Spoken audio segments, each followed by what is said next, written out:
supernatural Siberian sighting, or post-Soviet CIA subterfuge? What was the Siberian Revenge Alien Massacre? Revenge Alien Massacre? Ray, what says you? Go. Hey, Yuri Buttwipski, why do you find it so necessary to keep explaining the premise of the show to the viewing audience here on the AM like you think we're all a bunch of Mongos or something? Ray, there's literally hundreds of channels that do the paranormal thing much better than we do. This channel is a bit of Satire Theatre. Hello. I don't have any idea what the hell you're talking about, and I don't think you do either. Andreas, you be advised that you and that treacherous, traitorous Grimmhauser have until dawn to return those 2 25-pound cheeses that you both stole and return them to my stateroom unmolested. You leave that part to me. You hear me, Anatoly? You dickhead.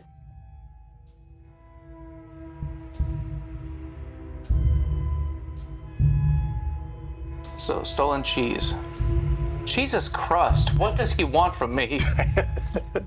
It's a very, you call it about the cheese, yeah.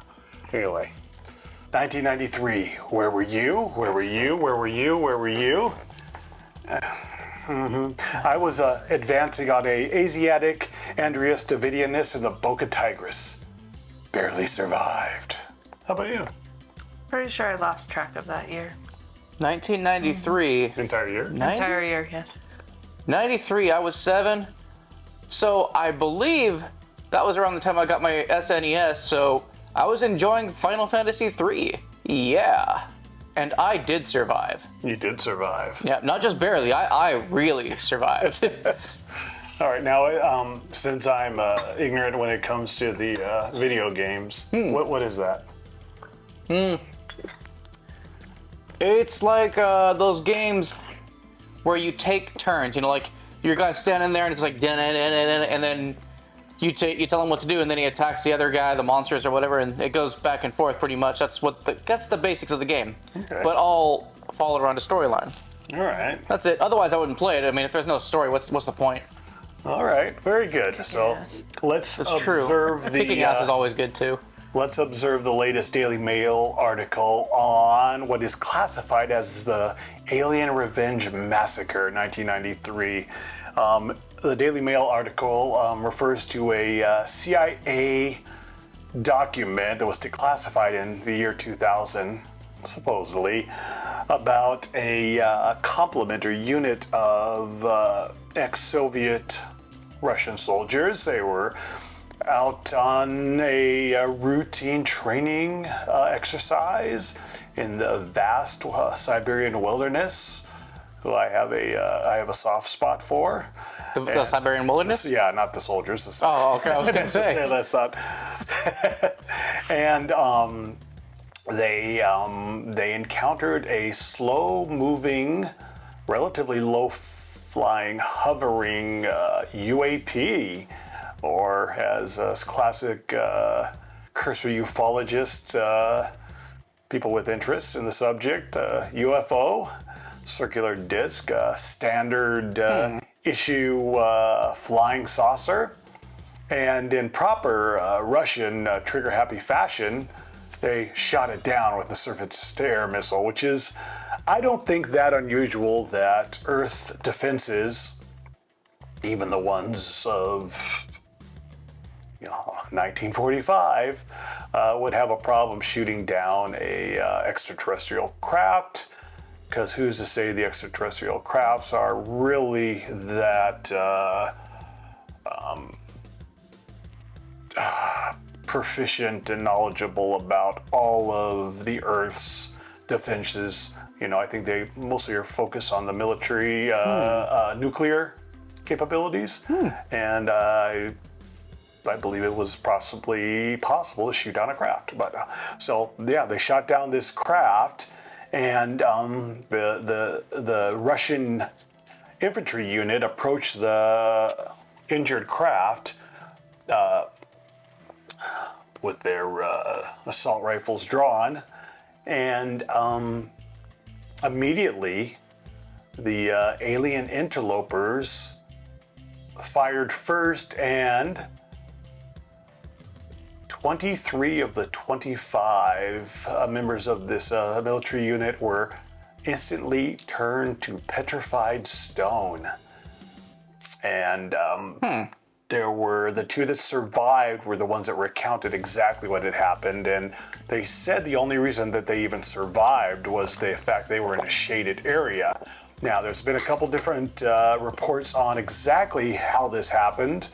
There is the main report, which suggests that the interlopers came together in a ball or a sphere, and it turned to a glowing plasma sort of circular light, which then became a weapon.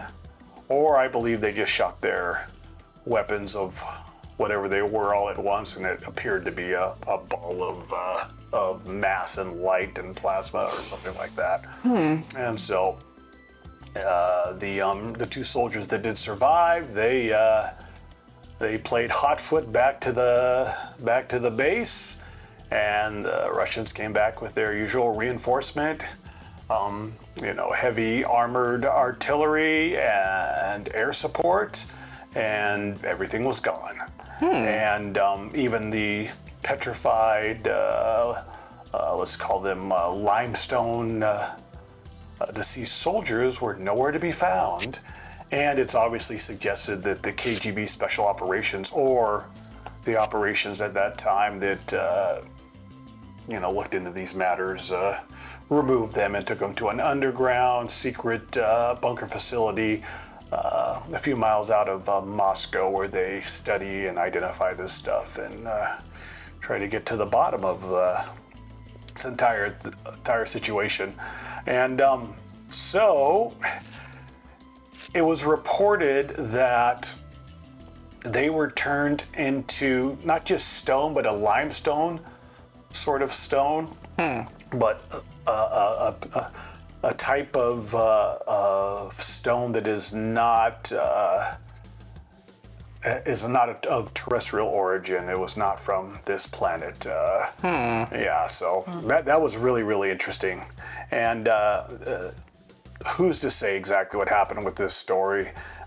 There's not a lot on it. There's a few different things. Madeleine M here has a Medusa connection with her Greek mythology, and obviously All based on something. All based on something. So overall on this, what are our thoughts, do we think, on the Siberian Alien Massacre, Revenge Massacre, rather? So you're saying, like a Medusa connection here, like this is a real Clash of the Titans kind of moment. I want to know, because let me tell you, you talk about giant monsters and things turning into stone. I'm all for it. So what happened? Medusa's more interesting than just the Greys. Oh yeah, and that's what they were described as, your typical Schwarze-eyed, but these were classified as stumpy, but Schwarze-eyed, gray aliens, your typical run-of-the-mill, the old boring ones. Even E.T. is more interesting than that. Yeah, and barely. Yeah, it's the same Roswell description that was given. I don't know. Well, now my suspicion was there some sort of a Romulan ale involved in allowing yourself to be shot down? Speaking of Romulan ale, what are you drinking there, Grimmhauser? Oh, I know, because Grimmhauser is staying away from the wine because, according to Blake Grimmhauser, it doesn't really hit the spot. In other words, it's a little too mild. So I don't know. Can't tell me what's what happened. Grimmhauser, trying to disguise your drink. You stinking drunk. I'll talk to you later, Ray. Fucking Later, Ray. Bastard. How does he? Because I left the line open. So stupid. I'm so sorry. So sorry. Ray will be on later. Sorry. Unbelievable, this man. Anyway. Well, he's right. I will choose. So, yes. The Grimmhauser will always choose the potatoes over the grapes. All right? There's just There we are. nothing else to it. Meat and potatoes, and liquid potatoes counts. Yes. And getting to the point. Your fruits and vegetables. Yes. All the food groups are represented. So, Madeleine, is this what do you think? Is this a true tale or a festering fable? The Revenge Alien Massacre. And why? Or is it even revenge? How would it be revenge? But, That's a good question. yeah. I don't know. It's because it was basically reported by the KGB and unclassified years later. It seems like it's maybe not the whole story. What would the whole story be, do you think? You were discussing it prior to the show, and you said that something to the effect of the Russians or the KGB are always trying to cover up for something more nefarious or something more, secretive.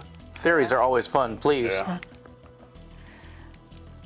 Yeah, they could be covering up of they're testing biological weapons, and maybe I wouldn't say totally the soldiers turned to stone in that case, because if they had that kind of weapon already, I think we would have seen it already.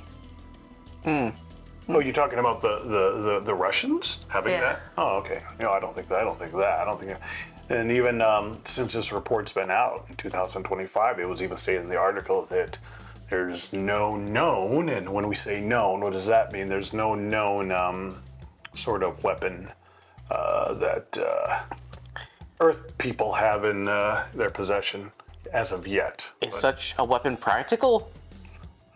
I don't know, because you're turning things to stone, and then you have to worry about transport and all other kinds of stuff. And I mean, dude, bullets already do what bullets do, so I don't know. So unless you can turn them back, and I don't know, that just seems counterintuitive. well, as Don Dawkin did say, we have bullets to spare, and the Russians have bullets to spare. Yeah. That's a different story. Yeah. So More advanced alien species could have figured out how to advance the petrification timeline, maybe. oh yeah. Interesting. Okay. Oh, okay. I could see that. Is human physiology petrified?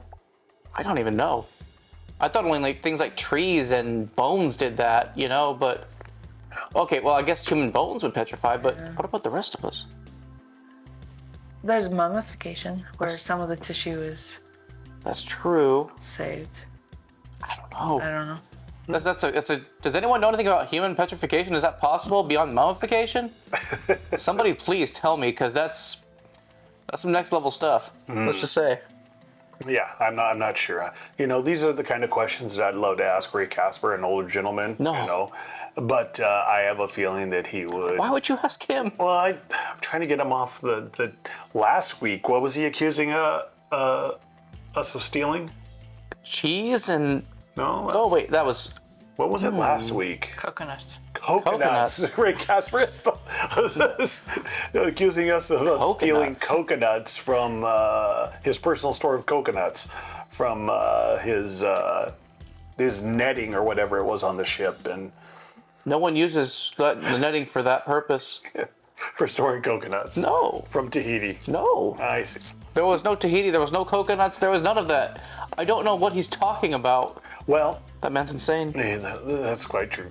So anyway, back to this story. What do we think, true tale or festering fable? What says you, Grimmhauser? I'm gonna call bullshit. This is festering fable all over for a couple reasons. One, like I said, bullets already do what bullets do. Turning people to limestone, if possible, seems like a lot of work for no reason. Unless you could do it to everyone in an entire country all at once, or, just big groups, and then just, keep all the resources for yourself. That sounds kind of okay. Sounds kind of useful. But aside from that, if aliens could just flat out turn you to stone, they probably wouldn't get out of their ship to begin with. You know what I mean? Yeah, well, but the ship was shot down. That's the only reason they got out. So that's the next thing I wonder about, because it's like, if you have a ship that can handle re-entry, and for that, exit and re-entry from the Earth's atmosphere, it could probably handle anything short of powerful missiles, you'd think. Like, because it'd have to be that strong. Yeah. What did they say they shot it down with? Surface-to-air missile. Oh, well, that's good enough. So let's just say, for argument's sake, that works, then I guess...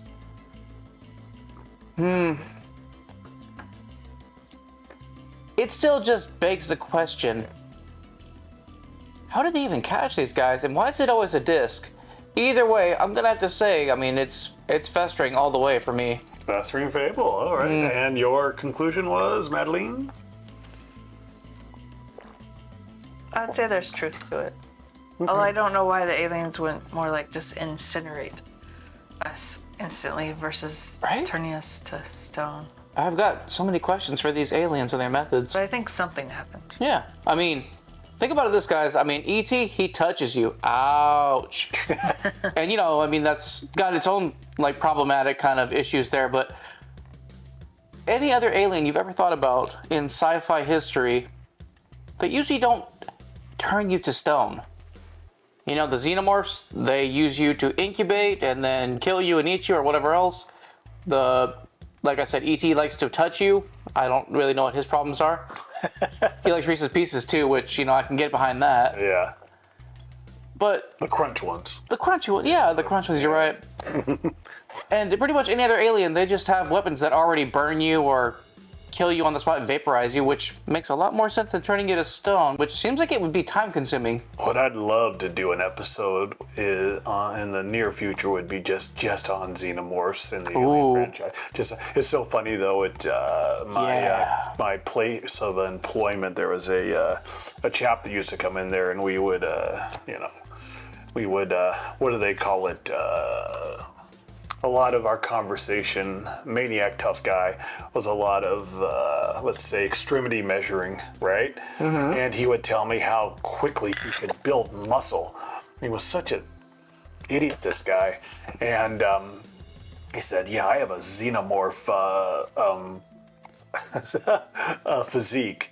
And not realizing that that's a line that he heard in the movie, and that's not what he was actually referring to. And so, but I still liked it. Yeah, exactly. And every time he would say this, I never corrected him because I found it quite humorous. I have a xenomorph and physique, and okay, sure, okay. Y'all got some xenomorph physiques out there, Exactly. So, there's a something more, if I don't know what it is off the top of my head, that the type of physique that puts on muscle really quick, and you just got them twisted a little bit. Mesomorph? Yeah, mesomorph, something like that. Yeah, because endomorph, right here, son. Ectomorph is like those little skinny people, skinny dudes, Yeah. Mesomorph, you're kind of like the best of both worlds, really. Okay, yeah. So he was getting it twisted, and it was so funny to me.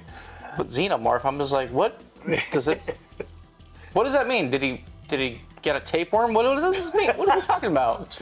That's actually not a bad bit, and I should have used that on him and just not said anything. Anyway, so I have to say, this is probably a festering fable. I believe, aspects of something maybe happened, and if it was declassified by the CIA, are they just, is this more misinformation? But what would Dr. Stephen Greer say about this subject specifically?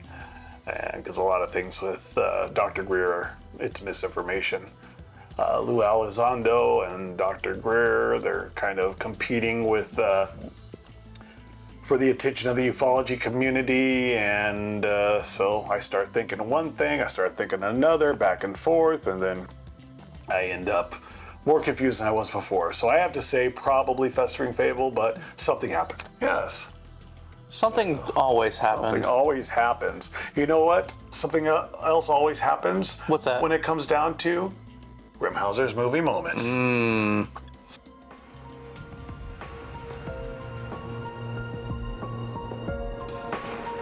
So, you don't see a lot of alien movies, and I've talked about this already, but where they turn you to stone, no.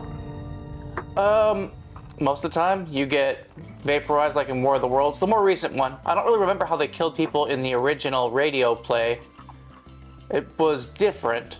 That's all I can remember. They could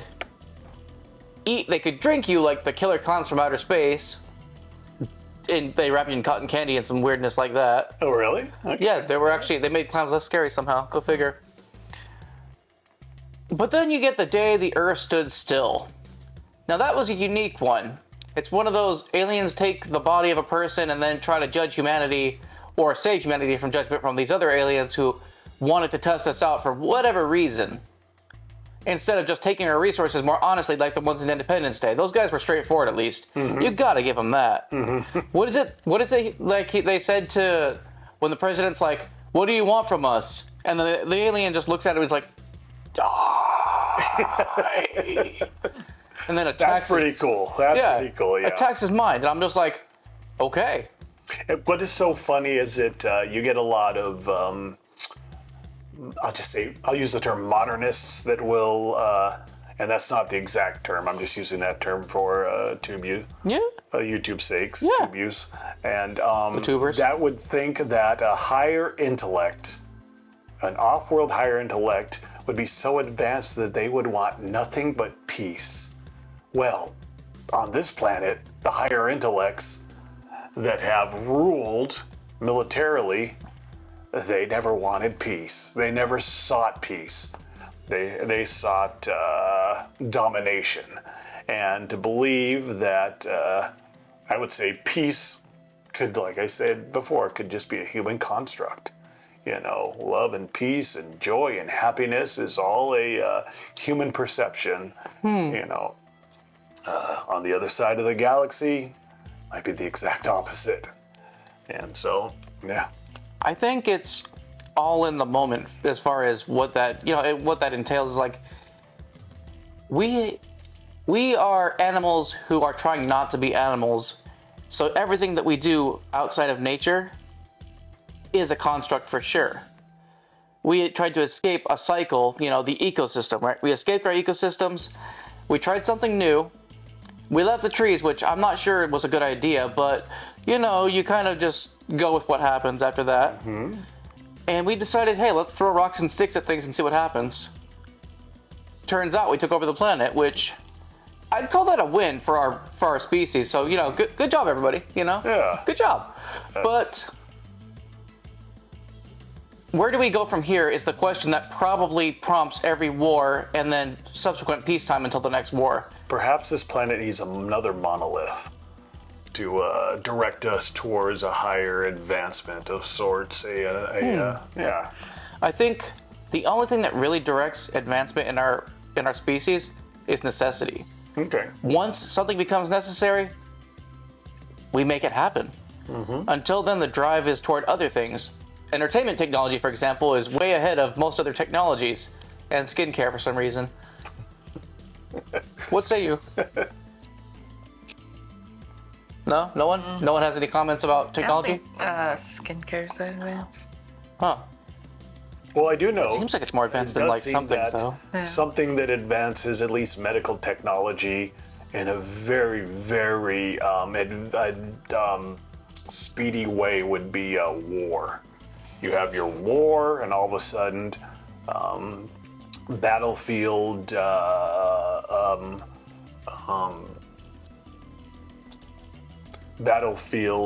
technology as far as treating wounded becomes more advanced every single war that happens. I believe a major war that happens. Yeah, they find new ways to treat. Because And they usually, sadly, during those times, they take excuses to experiment on POWs, and there are major advances out of that, sadly. So it's kind of it's a very weird cycle that we have chosen as human beings to kind of go through. It's like the life cycle of not just our species, but the civilizations that rise and fall since we left the trees, like I said. And I think that's just kind of what it is. We build a society, and it follows, at first hunter-gatherer, then agrarian, then industrialist. I might be skipping a few. Let me know what I'm skipping there, because I haven't played Ages of Mythology in a minute. So, just saying. That's so funny. Yeah, but that's the whole thing. Everything's a cycle, and even though we left the trees, we left the ecosystems, we decided to create our own cycle. You know, whether subconsciously or not, we created our own cycle, and that's all we could really do. I mean, that reminds me of that girl I used to know in Philadelphia. I had a lot of problems with her on her cycle. You should have never gone to Philadelphia. Speaking of, I'm going to dinner in a little bit, and the funniest thing is that I think in these trying economic times, why would I want to spend, say, $80, $100 on a meal out when I could cook a delicious meal at home? Maybe a beautiful, well, no. Shots fired. A beautiful, say, ribeye steak and maybe some new potatoes. And I hate to do it to you, Grimmhauser, but could you collect that? Commercial accessory. I made an error here. My dear fellow. And with the new potatoes and the ribeye, nothing beats a delicious side like Del Monte French-style green beans. Delicious, delicious flavor. A delightful accessory to your evening meal for just a smidgen of a price. What says you, Grimmhauser? I says this. Green beans are just really like a storage case for peas, if you look at it that way. It's a superior product, you know? Storage, convenience. You can combine it with some corn or some mashed potatoes. Good to go. This is the pinnacle of our society. Hey, Casper here for delicious, nutritious Del Monte cut green beans and delicious green bean sauce. I don't know what the hell they put in this can, but it's sure good eating, isn't it? God damn it. Oh, yeah, gobble it up. The French society. What? It's actually French. It's French. French, yeah. French style. French style. Okay. There's nothing American about that. I doubt it was concocted at the Plaza Vendôme, though. I just have a feeling. We probably made it up, though. Well, okay, so I guess the French get that one. C'est la vie. So since we're on the subject of food, I don't know anything about the cheese. I don't know what to say to this man. I don't know anything about cheeses. I don't know anything about missing cheeses. So, I don't know. Just, all right. Thank you, Ray. Go ahead, please. No. Lieutenant Andreas? Somebody else, please call. I distinctly remember asking you if you had a sober, able-bodied seaman or deckhand that could be trusted not to desert, and you specifically recommended petty officer second class Grimmhauser. Did you not, sir? He's a lieutenant now? I did what? Since when was he a lieutenant?